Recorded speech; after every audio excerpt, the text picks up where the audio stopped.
appreciate you sharing that. You had touched on something earlier on with you kind of got into this what the beginning kind of with your parents, and what I wanted to kind of ask you, maybe if you could give a perspective on the way the industry is now and the younger generation, the support you had. A lot of the younger kids coming up may not necessarily have that same support. It's more of like a no, no, don't do that. Given the platform, what would you say to those parents that might kind of help to not necessarily let the children run wild and play video games, but to enlighten them a little bit more about the industry? Sure. Video games, like I said, it saved a lot of people's lives, just like how sometimes other forms of entertainment have saved people's lives as well too. The thing about video games is, like I mentioned, it's interactive art, but it also focuses on so many skills and people building and social building skills as well too for your kids.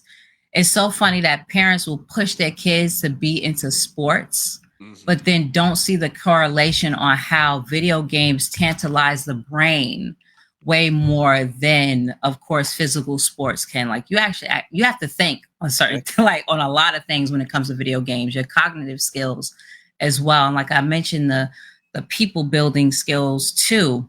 Hmm. I feel even with video games, a lot of times you can even build higher emotional intelligence because there's certain things that you should not take Right. so important. Like, it's not that deep. Like, we got to do this. We got to get to this mission.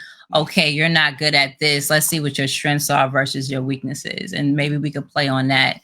I think when you can use a video game to teach those simple things that we're lacking in society, even with adults, parents will get to see that, hey, my kid can learn these things. There's been tons of studies on kids that are even autistic, like how video games can help them break out of that. Kids that have learning disabilities or are not or can't read properly. There's kids that have come from other countries and learned English off of video games, playing video games with the subtitles and things of that nature. You can always use that form of entertainment, which is video games, and teach them real world life stuff. Yep. And I always tell parents, like, you see your kids playing Fortnite and they into it, sit down and play with them. Mhm. See how you can be like, okay, you'll start to pick up some of their personality factors that you may have never known that they explore in that video game. And maybe that can also be explored, of course, in real life, because it's not that's their personality. They can explore that in real life too on different things they want to become. The Mhm. video game industry is a young industry, yet it's one of the top industries that we have now in the technology sector. It supersedes music, it supersedes um, also the visual entertainment as far as like movies and TV shows that we Right. have now. We need doctors in the gaming industry. We need lawyers. We need somebody to look over these contracts. We need physical Mhm. therapists.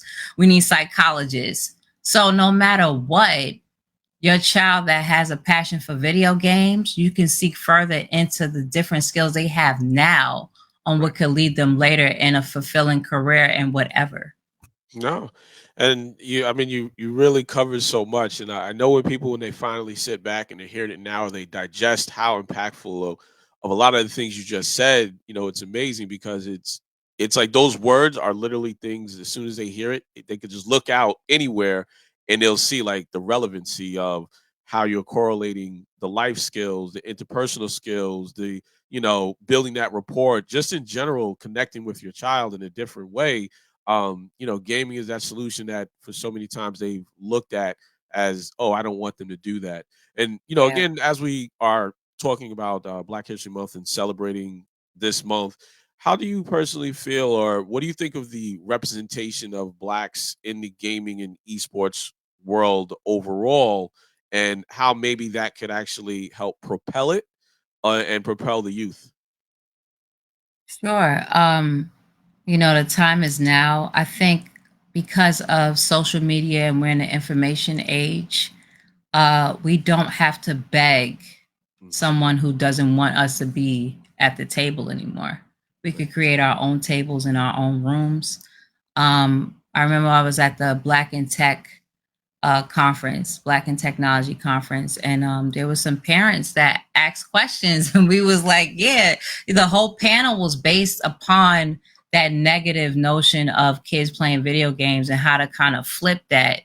And being a Black woman in this industry, I've gone through all kind of things, but the one thing that I do love that keeps me even continue to be in the industry, of course, is seeing all the new faces pop up. Like I get to Mhm. see a lot of Black women, a lot of young Black women too on Twitch, or on Instagram or on YouTube, just showing their passion for gaming.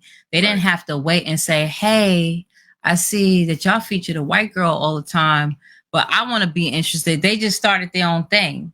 Even when I was starting out, it's a shame that I was told, well, you should be this person, which was a, Mhm. a white colleague counterpart. And I'm like, that's not me. Like, Okay. that's not going to ever be me. I'm going to be myself. I shouldn't have to code switch, the quote unquote code switch just to be accepted. Now you get to see so many different facets in the diaspora of Black people from all over the world be Right. into gaming. And I Mhm. think with esports, though, which is lacking, the fighting game community is by far the top esports sector that is Black and Latino, Black and Hispanic Yes. dominant, right?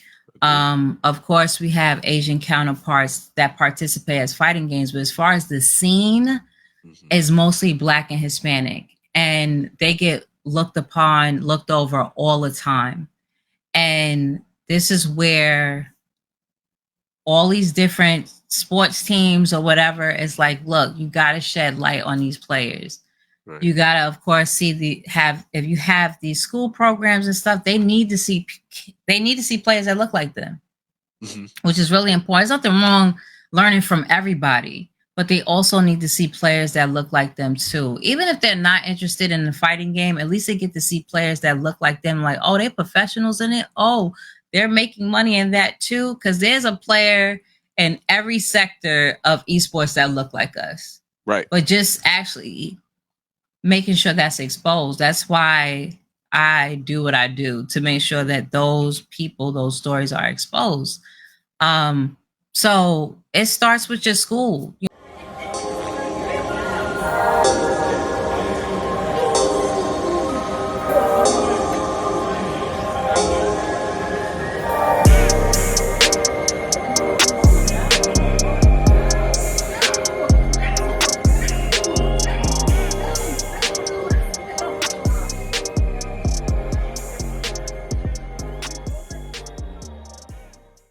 If anyone that is a professional educator in the field of video games as a whole, whether it's trying to take something like esports because it's something that can be a team building type situation, is getting your classroom, getting those students that's interested. And even you'd be surprised, there's students that you may think that's not interested, because I see it all Right. the time, especially when it comes to the little girls.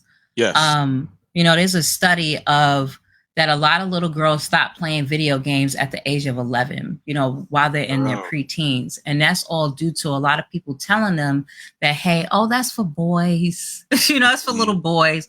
Oh, that's too masculine. And maybe you should do this and that. And it sways them from actually pursuing or taking that up further as an adult.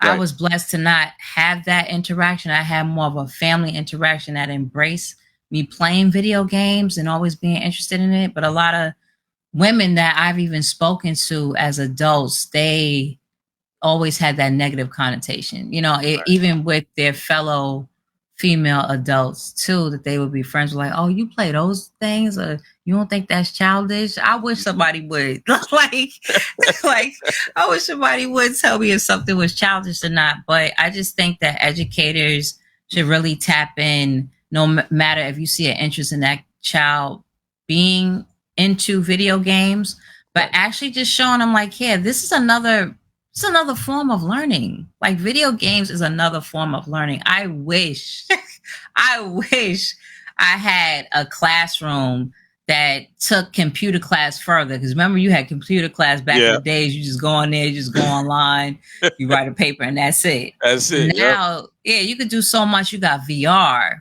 Hmm. You have AR. You just see the new Apple AR, Oh yeah, VR you got technology that just came out, yeah. the little Apple Vision. Like, there's just so much that can be done. Kids need to physically interact with learning. This is why a lot of test scores are down, especially when it comes to our young men, our little boys. Like, that energy needs to be fostered, not just in sports, but something physical that they could be into and learn interactively as well too. So it starts with the kids, and Yep. then it starts, of course, with the parents and anybody that is into those things. You got to support the people that is now in these forms, these sectors, these seats, and support them too, that look like you, Hmm. and say, hey, we recognize you, to grow it more. Like, if you have the power to do so, do it.